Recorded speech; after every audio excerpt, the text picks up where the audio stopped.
Nous sommes aujourd'hui avec Christine Arrigui, qui est secrétaire régionale d'Europe Écologie Les Verts, et Pascal Barbier, qui conduisait la liste Plaisance citoyenne donc sur la commune voisine et qui est aussi trésorier d'Europe Écologie Les Verts. On les a conviés à ce petit temps d'échange pour qu'ils puissent nous expliquer pourquoi Europe Écologie Les Verts a décidé de soutenir notre liste Fonsorbe l'humain d'abord. Alors, je vais laisser la parole peut-être à Christine d'abord. Oui, bonjour. En fait, Europe Écologie Les Verts soutient toutes les initiatives citoyennes ou évidemment politiques qui mettent l'écologie, la démocratie et la solidarité en avant. Et nous avons rencontré dans la liste Fonsorbe l'humain d'abord l'ensemble de ses valeurs et l'ensemble de ses convictions. Jean-Claude Pilet, la tête de liste, en est l'incarnation, puisque depuis de nombreuses années, il défend ses valeurs et ses convictions. Et nous pensons qu'effectivement, sur Fonsorbe, sur la base du programme qui est le leur, ils pourront changer la ville. Tous ceux qui se prétendent écologistes et qui, depuis de nombreuses années, n'ont rien fait en matière d'écologie. Donc pour nous, la vérité, c'est ceux qui souhaitent le faire, ceux qui disent qu'ils vont le faire, et surtout ceux qui le font. Merci. Pascal, tu peux dire pourquoi pour toi c'était important de nous soutenir?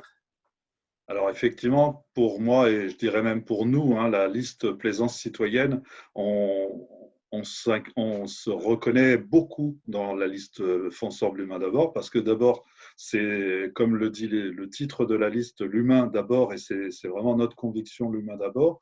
Nous, on a appelé notre liste Plaisance citoyenne parce que l'ADN, le fond dogmatique de notre démarche, c'est justement la citoyenneté, c'est le retour du politique auprès du citoyen. Et donc, c'est vraiment ces valeurs qu'on retrouvait dans la liste Fonsorbe l'humain d'abord.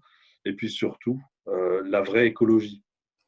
L'environnement est aujourd'hui devenu l'enjeu majeur, non seulement au niveau national ou international, mais aussi et surtout au niveau municipal, au niveau local. Et donc, toutes les listes qui défendent vraiment l'environnement, qui ont ça à cœur et qui sont honnêtes dans cette défense de leur environnement, devraient être mieux valorisées qu'elles ne le sont aujourd'hui.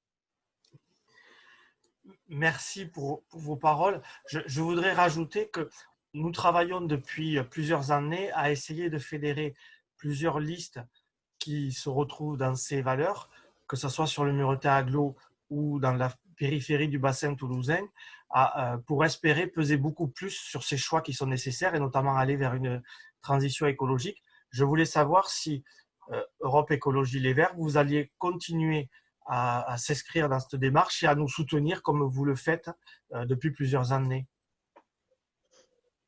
Je ne sais pas qui peut m'amener des éléments de réponse. Oui. Bien entendu, en fait, notre ambition, c'est effectivement que l'écologie s'implante dans les communes, dans les grandes villes, les métropoles, de telle sorte qu'effectivement nous puissions œuvrer main dans la main l'ensemble de ces partenaires pour changer nos territoires. Ce faisant, si l'on change la politique qui est faite dans nos territoires, nous imaginons que nous pourrons peser à des échelons plus importants, nationaux et également au niveau européen. C'est ce que font nos députés européens lorsqu'ils œuvrent contre, plus exactement, tous les traités internationaux qui font du marché l'alpha et l'oméga des échanges, alors que nous considérons qu'il n'y a sur cette question que l'écologie qui vaille. Pascal, je ne sais pas si tu peux amener les projets que nous avions en commun autour de nos deux communes et puis des communes du périphérique pour bien montrer que les soutiens qui sont amenés, et notamment par Europe Écologie Les Verts, s'appuient sur des intentions de travailler ensemble. Oui, ça va même au-delà de ce qu'on dit, là, travailler ensemble sur les communes. On a un énorme enjeu sur l'ouest toulousain, c'est la question des transports.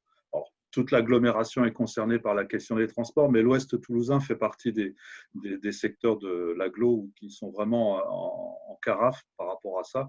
Et la question des transports ne peut pas se régler à l'échelle de la commune, bien évidemment, et encore moins au niveau des communes de l'ouest de l'agglo, parce qu'on est atomisé, on est balkanisé. alors que dans d'autres endroits, on a des intercommunalités qui sont plus puissantes pour traiter cette question-là. Je prends cet exemple des transports parce qu'il est significatif de beaucoup de projets qu'on a ensemble et qui peuvent se régler uniquement par l'intercommunalité. Et l'intercommunalité, ce n'est pas seulement des structures intercommunales comme Toulouse Métropole, le Muretin ou le Sicoval, mais c'est aussi le travail entre les communes. On a un passé assez peu glorieux, nous, à Plaisance. C'est une sorte de guerre de clochers entre Tournefeuille et Plaisance. C'est deux communes qui se sont affrontées, qui se sont ignorées pendant de très, très nombreuses années et qui, et même, je dirais, pour Plaisance, un isolement vis-à-vis des communes alentours, on en a souffert. Et ça, il faut vraiment arrêter ça. Il faut vraiment collaborer entre les communes. Et donc, Fonsorb, ça fait partie de ce tissu de projets qu'on peut mener en commun. On a des espaces naturels aussi entre nos communes qu'il faudrait valoriser. Et là, on a vraiment des sujets pour les années à venir. On a des espaces agricoles qui doivent être préservés. Là, on a un conseil municipal la semaine prochaine où on va probablement acter de la consommation d'encore d'hectares et d'hectares pour faire du logement, alors qu'on a vraiment besoin de garder nos terres agricoles. Donc ça, c'est vraiment les sujets qui nous animent, toutes ces communes-là de l'ouest toulousain, et en particulier entre Fonsorb et Plaisance.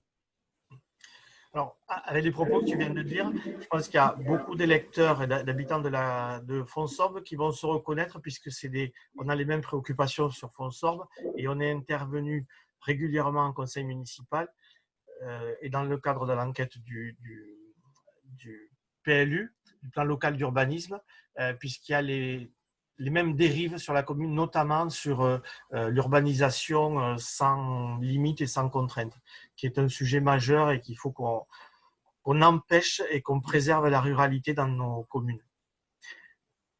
Je vais vous remercier de ce soutien, de ce travail, parce qu'au-delà du soutien, je le redis, c'est tout un travail qu'on a engagé avec Europe Écologie Les Verts, avec d'autres partenaires, et nous pensons, et nous le croyons très fortement, que c'est ces connexions, ces soutiens qui permettront d'engager la commune de Fonsorb, mais tout un territoire, dans un territoire plus vert et plus respectueux de chaque être humain. Christine et Pascal, je vous remercie bien chaleureusement. Avec grand Merci, plaisir. bonne campagne. Et bonne fin de campagne.